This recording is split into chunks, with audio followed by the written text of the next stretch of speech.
Hey guys, it's Dr. Mike. Happy Wednesday to all of you. Today we're talking about disc pathology. I'm sure some of us, if not all of us, at one point or another have suffered from back pain associated with bending forward or lifting something heavy off the ground.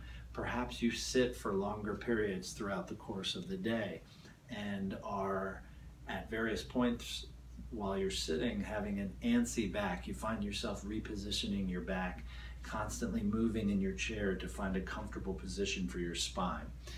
One reason that may be happening is if you have a weakened disc, in particular in the lumbar region of your spine. I'm going to show you my model here. It's a little flimsy, but it'll give us a good depiction of what's going on. We're going to examine L4 and L5. This fibrocartilaginous disc in between each vertebrae can become weakened in the back structures. And when that wall of the disc is weakened, think of it like a gush of water flowing through a dam. If there is a break or an element of instability in that dam, the water will pass through the path of least resistance. The same is true here at the disc. First, you'll experience pain locally in the low back at that area. The more dangerous circumstances if the fluid inside the disc actually breaks through the wall and starts putting pressure on the exiting nerve root. That would be an example of a more extreme case called a disc herniation. But before that, you might just be having the localized pain associated with a weakened disc. There are ways to treat that. You don't have to suffer from that type of pain.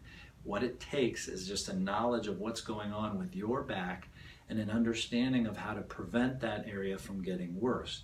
That may come from just having a postural recognition that you've up to this point not been incorporating in your workouts or in your functional activity, maybe sitting at work or other activities around the house. But the other component to that would be adding in a stabilization program to strengthen the muscles on either side of your back and of course your hips to provide extra support to the area that's affected. And that takes an examination where we're evaluating your body type, the type of movements you perform, how flexible you are, how strong you are, taking a neurological exam into consideration as well. Every body type is different, and of course the events leading up to that point also have to be taken into consideration. So if you think you might be suffering from this or any other possible causes of back pain that you're unsure of, it's time to set up an appointment. Feel free to give us a call for a free consultation, 239-250-7850, or request an appointment online at rubinopt.com. You can click on the link for request an appointment.